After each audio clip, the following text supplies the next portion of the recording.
उन्हें भगवत गीता की English translation ने इतना ज़्यादा प्रभावित किया कि उन्होंने पूरी भगवत गीता को ओरिजिनल पढ़ने के लिए संस्कृत तक सीख डाली।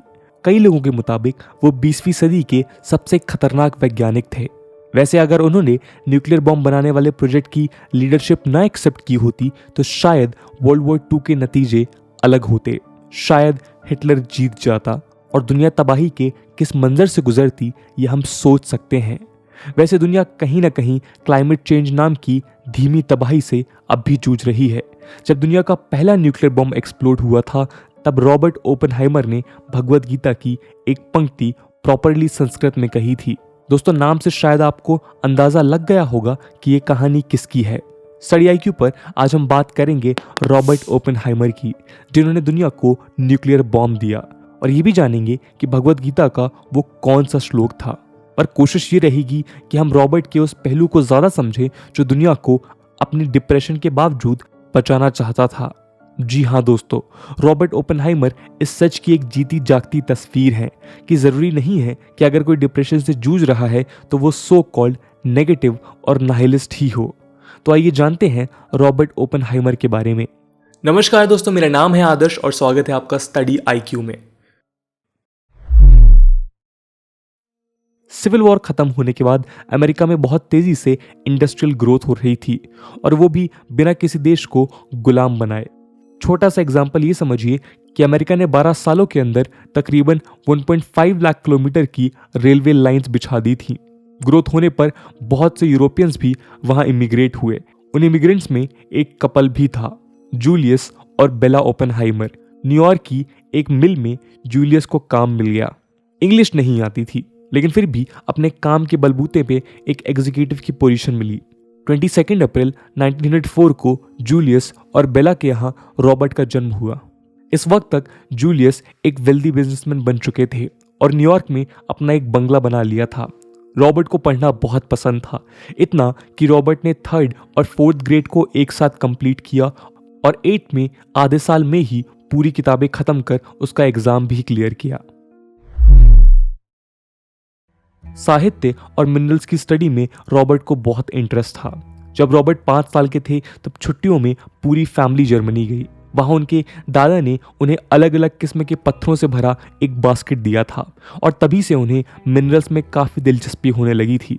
इतनी कि सिर्फ 11 साल की उम्र में रॉबर्ट ने न्यूयॉर्क में मिनरोलॉजिकल क्लब ज्वाइन कर लिया था। उनकी लगन का अंदाज़ा इस बात से लगाया जा सकता है कि 1 साल बाद क्लब में 12 साल की उम्र में रॉबर्ट ने मिनरल्स पर एक साइंटिफिक पेपर प्रेजेंट किया था। हम और आप अक्सर बचपन की यादों में दोस्तों को ज़रूर याद करते हैं, लेकिन रॉबर्ट को ये खुशनसीब फितरत नहीं मिली थी। तेज़ दिमाग और बिल्कुल साफ सुथरे तरीके से खाने, रहने, चलने की वजह से स्कूल के दोस्तों में घुलने मिलने में उन्हें प्रॉब्लम होती थी। अपने इंग्लिश टीचर को एक बार उन्होंने ये भी कहा था कि वह स्कूल में बहुत अकेला महसूस करते हैं। स्कूल के बाद केमिस्ट्री पढ़ने के लिए रॉबर्ट ने हार्वर्ड में एडमिशन लिया। इंडिया में अक्सर साइंस के कंपैरिजन में आर्ट और ह्यूमैनिटीज़ की पढ़ाई को लोग थोड़ी नीची नज़र से देखते हैं। ये सच कहीं लिखा नहीं है पर मौजूद है। मज़े की बात, हार्वर्ड का एक नियम था कि साइंस पढ़ने वाले स्टूडेंट को आर्ट, लिटरेचर या फिलॉसफी में से कोई ना कोई सब्जेक्ट पढ़ना पड़ेगा। रॉबर्ट ने भी इन स्ट्रीम्स की पढ़ाई की और उनका इनमें इंटरेस्ट जागने लगा। हार्वर्ड यूनिवर्सिटी का सबसे ऑनर्ड ग्रेड सुमा कम लॉर्ड से रॉबर्ट ने अपनी पढ़ाई पूरी की और बाद में कैम्ब्रिज यूनिवर्सिटी चले गए। कैम्ब्रिज यूनिवर्सिटी में रॉबर्ट ने अर्नेस्ट रदरफोर्ड के अंडर काम करने के लिए अप्लाई किया। वहीं रदरफोर्ड, जिन्हें एटम के न्यूक्लियस, प्रोटॉन और न्यूक्लियर फिजिक्स के अल्फा और बीटा किरणों की खोज की थी। दुनिया में फिजिक्स की कई रेप्यूटेड लैब्स में से एक है कैवेंडिश लैब। रदरफोर्ड रॉबर्ट के लैबोरेटरी के इनकम्प्लीट काम की वजह से उन्हें लेना नहीं चाहते थे। रॉबर्ट के हार्वर्ड के प्रोफेसर पर्सी ब्रिजमैन ने उनकी जीनियस की वजह से उनके लिए एक रिकमेंडेशन लेटर लिखा। फिर कैम्ब्रिज के ही दूसरे फेमस साइंटिस्ट जे थॉमसन, जिन्होंने इलेक्ट्रॉन की खोज की थी, रॉबर्ट को अपने साथ रखने का फैसला किया। पर थॉमसन ने एक शर्त रखी कि ओपेनहाइमर लेबोरेटरी के सारे असाइनमेंट्स पूरे करेंगे। बहुत ज़्यादा काम के दबाव की वजह से रॉबर्ट को स्ट्रेस को हैंडल करने में काफ़ी मुश्किल आती थी। वो चेन स्मोकर हो चुके थे। काम की वजह से कई बार वो खाना भी छोड़ देते थे और जिसकी वजह से उन्होंने काफ़ी वेट लूज़ किया था। 1926 में उन्होंने फिर कैम्ब्रिज छोड़कर जर्मनी की रेप्यूटेड गोटिगन यूनिवर्सिटी में रिसर्च के लिए अप्लाई किया।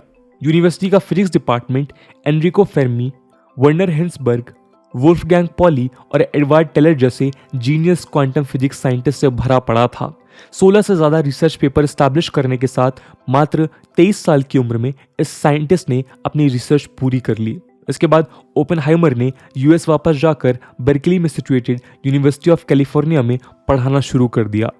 रॉबर्ट को क्वांटम फिजिक्स में इतना मज़ा आता था कि कई बार वो लेक्चर्स एक्सटेंड कर देते थे, लेकिन ये स्टूडेंट्स को अक्सर रास नहीं आता था।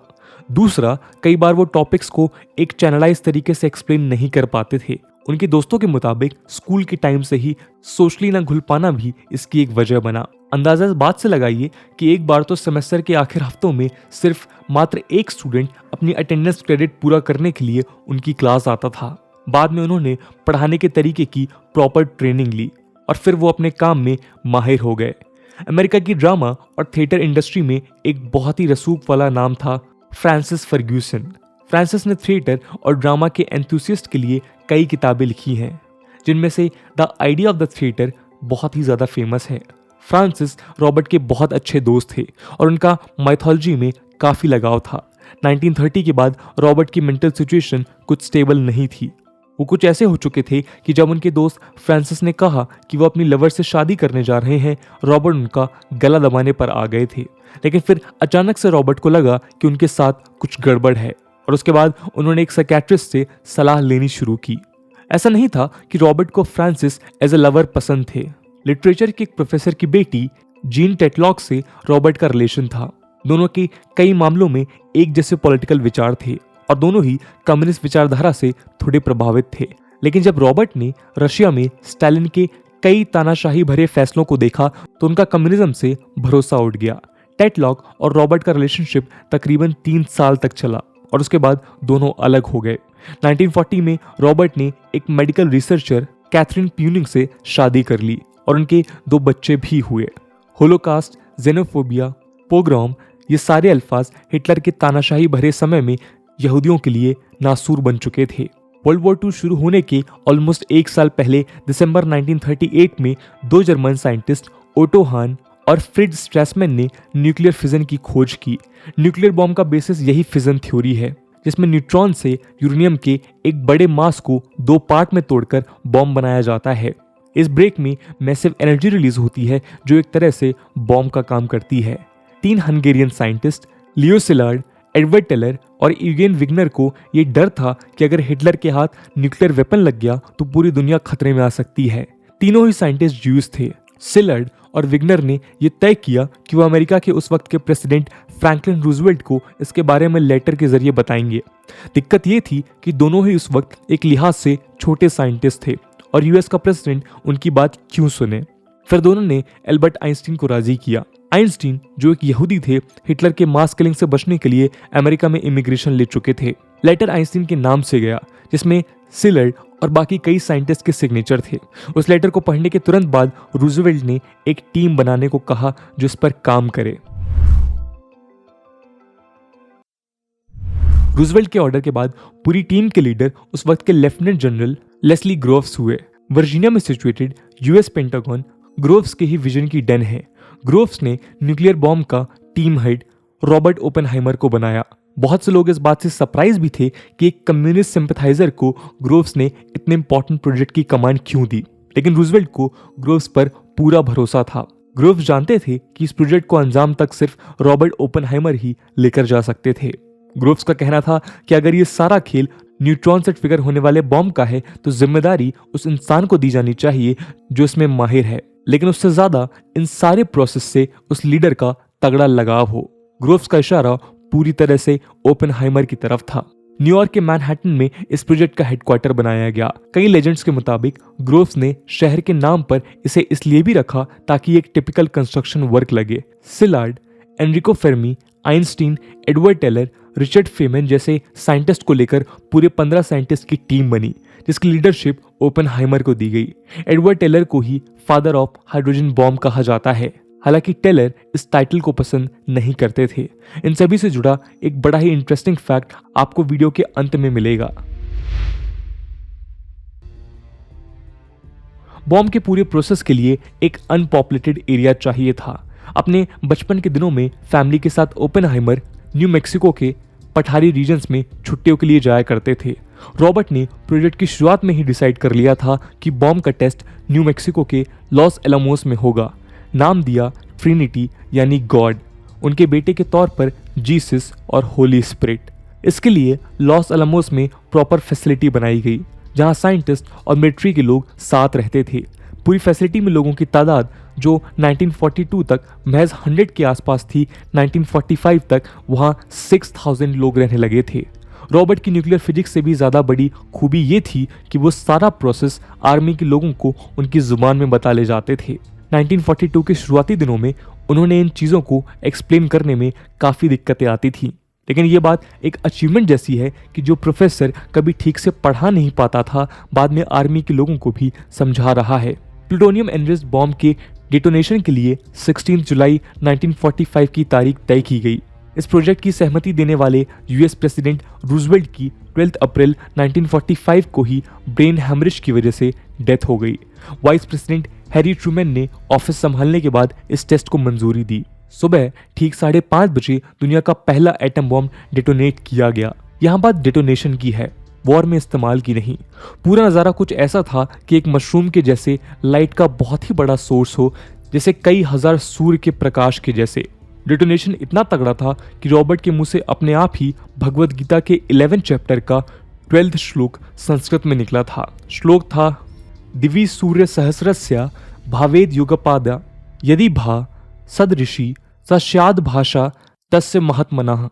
यानी जैसे मानो आकाश में हजारों सूर्यों के एक साथ चमकने से जो भी प्रकाश पैदा हो, वो भी विश्वरूप परमात्मा के प्रकाश के जैसा शायद ही हो। ओपेनहाइमर का इस श्लोक से कॉन्टेक्स्ट था कि जैसा धरती पर 1000 सन्स एक साथ चमक रहे हों।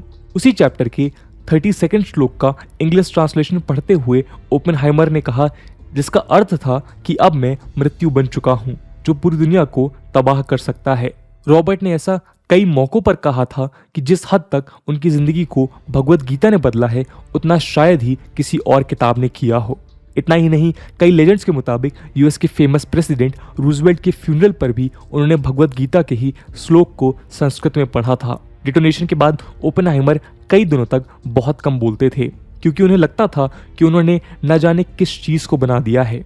उनके अंदर एक डायलेमा सा था कि अगर नहीं बनाता तो हिटलर बना देता।